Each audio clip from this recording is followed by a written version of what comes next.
Hello out there, everyone. I want to give a quick update. This one won't take long. Our Sunday Funday weekly update series. I more want to document in this video just kind of where we are on the trip. So again, the idea to go from coast to coast, west coast to east coast, California to Florida, on nothing but solar as fuel, never plugging into the grid, only charging from the onboard solar on Project Griffin, my solar EV or solar truck.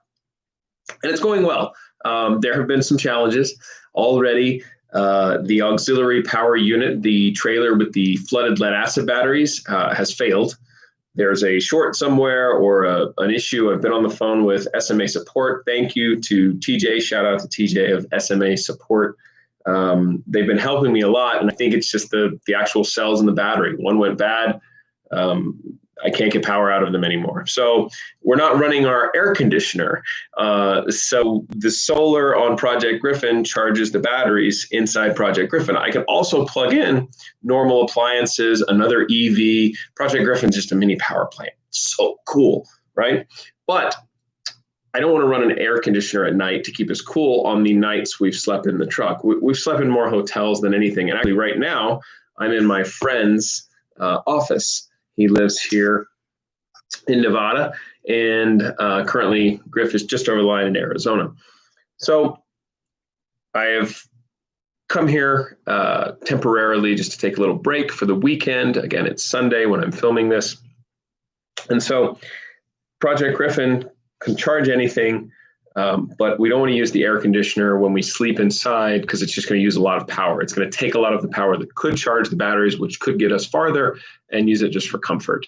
So the auxiliary trailer was also completely solar powered, but has flooded lead acid batteries and was meant to be just extra power or an emergency power. Kind of imagine if I'm a little power plant, I've got a backup power plant behind me if anything happened. And then also to power the air conditioner. That's what the trailer would be for, and give away power and power just other random things, whatever you need. It's found nice to have more power than not enough power.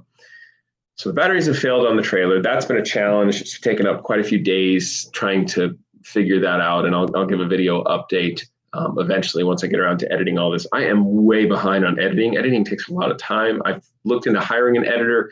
That's not as easy as it should be, in my opinion. And so I like shooting just these so that it's quick, it's up there, you get the update. But eventually I will have kind of a series starting from the very beginning, which was 2019 even, of buying the truck and a whole, going through all the footage, all the pictures, all the content I have that I haven't uploaded yet. So sorry that I haven't gotten that and been better, but it's just me. Again, I'm driving, I'm building and tweaking and customer supporting and still dealing with issues from my job previous. So that's been fun. That's a whole nother ball of wax. But again, the update, Project Griffin going well. We are in Arizona, spent some time in Quartzsite for a day, stayed the night there.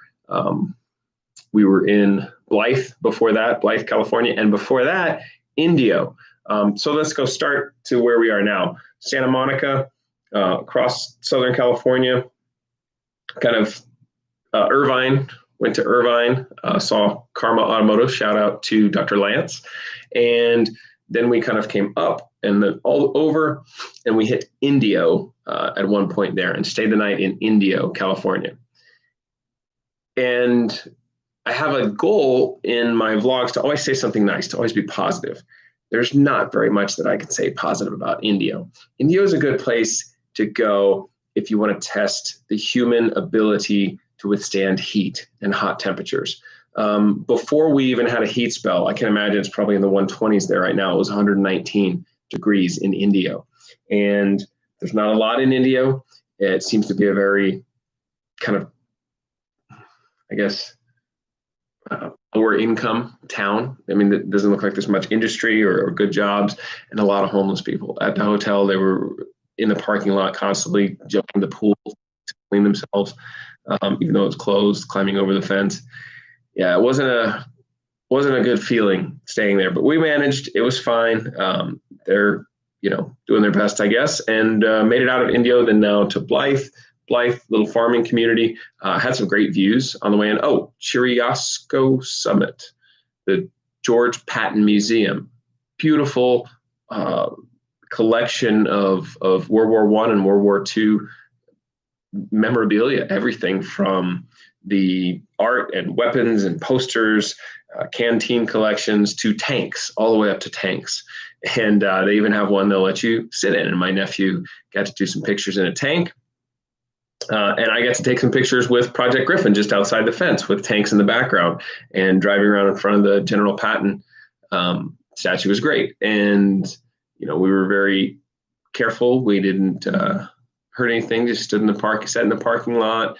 We ate at the restaurant while it charged. Then we drove to, I believe, Blythe. So I almost skipped summit day. We were fully charged, got to the summit, charged up while we saw the museum, went to Blythe.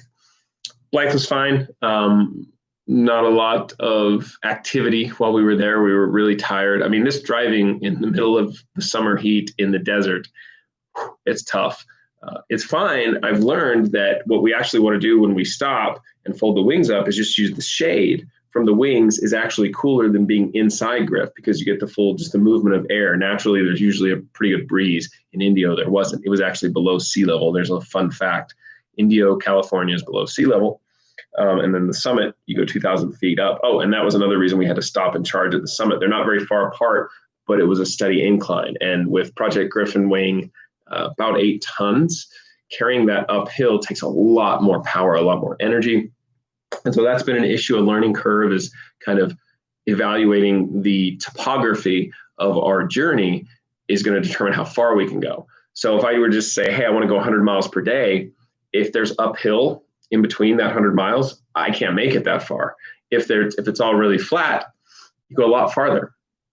So that's one of the things that I've learned with Project Griffin. Check it out on our new updates on awakensolar.com. I'm just now getting the website updated, but our social media, Instagram, Awaken Solar, will keep posting daily updates. Life is nice, but now we crossed into Arizona, and then Quartzsite was our last stop.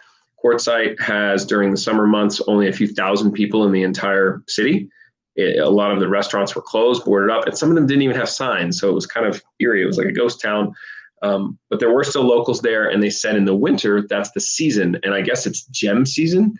There are campers everywhere, even now. And in gem season, they say like 500,000 people visit. And it's the largest gathering of that type in Quartzsite, Arizona, just over the Arizona border from California, come across Quartzsite.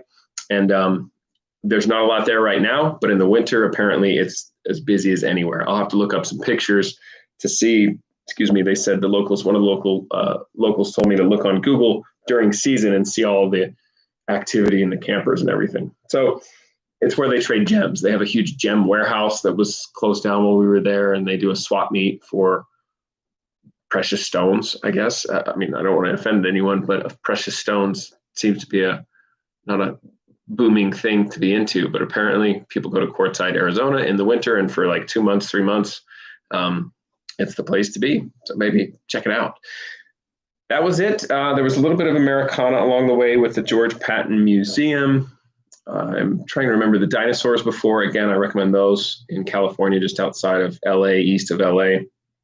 You come across the Cabazon dinosaurs. They were in Pee Wee Herman's Big Adventure. I think that's the right movie. And just kind of a childhood memory, but they're still in really good condition. The place was kept up very well. I recommend visiting the dinosaurs there at, I believe it's Cabazon or Cabozon, Cabazon dinosaurs. They're really easy to find, but the place was upkept very well. Huge shout out to them. Thanks for giving my nephew a lot of fun and memories on his road trip. And yeah, that's it. We're visiting friends right now and taking a day or two off from traveling hard, letting everything just fully charge up.